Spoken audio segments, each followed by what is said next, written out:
बात उठ रही है, मीडिया में बड़ा हिट हो रहा है, सोशल मीडिया पे भी, कि आदित्य यादव चुनाव लड़ने जा रहे हैं। नहीं, देखिए, ये लगातार हम लोग के समाजवादी पार्टी का बदायूं लोकसभा के अंदर आदरणीय शिवपाल सिंह जी के लिए वोट की अपील की जा रही है। और उसके साथ साथ अभी पिछले 3 से 4 दिनों हम लोगों ने कार्यकर्ता सम्मेलन किया था, और उस सम्मेलन के अंदर जब जनता से बात हुई तो ये जनता से मांग उठी है कि हमारे नाम की मांग उठी, लेकिन ऐसा कोई प्रस्ताव पारित अभी नहीं होके गया है, लिखित में कोई इसकी बात नहीं हुई है, और ये सिर्फ चर्चाएं हैं। आगे पार्टी का जो भी निर्णय होगा, पार्टी ने निर्णय वैसे भी अभी करा हुआ है कि आदरणीय शिवपाल सिंह यादव जी चुनाव लड़ेंगे यहाँ से, तो इससे कोई फर्क नहीं पड़ता, जो भी चुनाव में होगा हम लोग उसको तुलसी में अभी भी मांग उठी है, और सरजीत जी आपके इन्होंने इस बात को कहा है कि आपको जी, मैं देखिए, ये सब वो लोग हैं जिन्होंने समाजवादी पार्टी को यहाँ तक पहुँचाया है।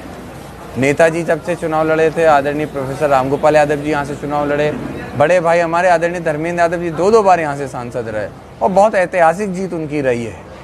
तो बदायूं की जनता ने अपना प्यार इसने समाजवादियों को हमेशा दिया है, तो मैं समझता हूँ, मैं खुशनसीब हूँ कि ये प्यार और ये समर्थन अगर मुझे मिल रहा है तो मैं अपने आप को खुशनसीब समझता हूँ। धर्मेंद्र यादव जी ने वहाँ गुन्नौर में कहा कि अगर चाचा लड़ेंगे तो थोड़ी सी हिचक होगी, लेकिन अगर आदित्य लड़ेंगे तो मुझे लड़ाने में थोड़ा जी मजा आएगा, सरलता रहेगी। तो आपको क्या लगता है? अरे बिल्कुल, आप बताइए, जो परिवार के बड़े हैं उनके लिए तो सिर्फ वोट के सम्मान में उनके वोट की अपील कर सकते हैं, प्रचार कर सकते हैं। अगर उनका छोटा होगा तो हाथ पकड़ के लेके चले जाएंगे कि चलो यहाँ घूम। तो एक उस तरीके से उन्होंने इस बात को रखा कि अगर आदरणीय शिवपाल सिंह जी लड़ते हैं तो वो सम्मानित है, उनको उसी हिसाब से एक प्रोटोकॉल के साथ उनको लोगों के बीच ले जाया जाए, क्योंकि बड़े नेता हैं, देश के प्रदेश के बड़े नेता हैं।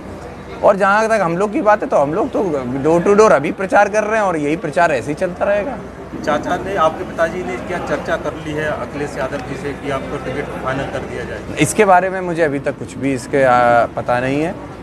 अभी वो गई भी मैनपुरी हैं, मैनपुरी में आदरणीय डिम्पल यादव जी के लिए, जो कि मैनपुरी से चुनाव लड़ रही, तो उनके प्रचार में गए हुए हैं।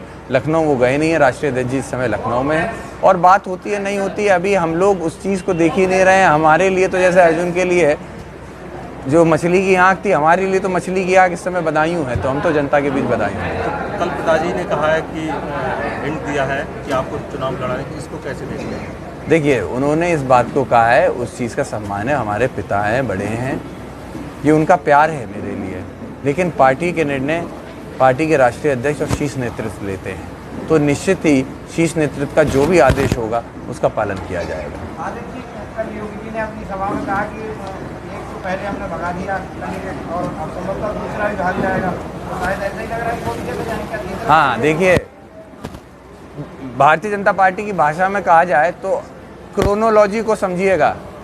मैनपुरी का उपचुनाव हुआ, वहाँ मुख्यमंत्री जी गए, मंच से बोला कि यहाँ तो इनको हरा के रहेंगे, मैनपुरी से ख़त्म इनका जो भी था, गढ़ बता सब कहा। कितने लाख से जीत हुई? 1.5 लाख से ज़्यादा से जीत आदरणीय डिम्पल यादव जी की हुई। घोसी उपचुनाव हुआ, घोसी उपचुनाव के अंदर 30 मुख्यमंत्री, 2 डिप्टी सीएम, पूरा प्रशासन लगा रहा। 10-12 दिन पहले आदरणीय शिवपाल सिंह जी गए, और उनके साथ साथ समाजवादी पार्टी का जो पूरा नेतृत्व है वो वहाँ पहुँचा, और उसने वहाँ पे घोसी में एक बार फिर समाजवादी का झंडा गाड़ के दिखाया। तो आप क्रोनोलॉजी समझ लीजिए कि आने वाले समय में बदायूं में क्या होने वाला है। कोई भाग के यहाँ से नहीं जाने वाला, यहाँ पे अगर रहेगी तो समाजवादी पार्टी रहेगी। गठबंधन कितनी सीटें यूपी में जीतेगा? इंडिया गठबंधन आने वाले समय में मैं समझता हूँ मोर देन 60 सीट्स जीतने जा रहा है। हम कोई ऐसी बात नहीं कहते कि बहुत एक्सट्रीम उसमें चले जाएं, लेकिन धरातल पे अगर उतर के देखेंगे तो आने वाले समय में एक बहुत बड़ा नंबर, एक बहुत बड़े डिजिट के साथ समाजवादी पार्टी आगे बढ़ने जा रही है, और भारतीय जनता पार्टी एक बार फिर पीछे होने जा रही है।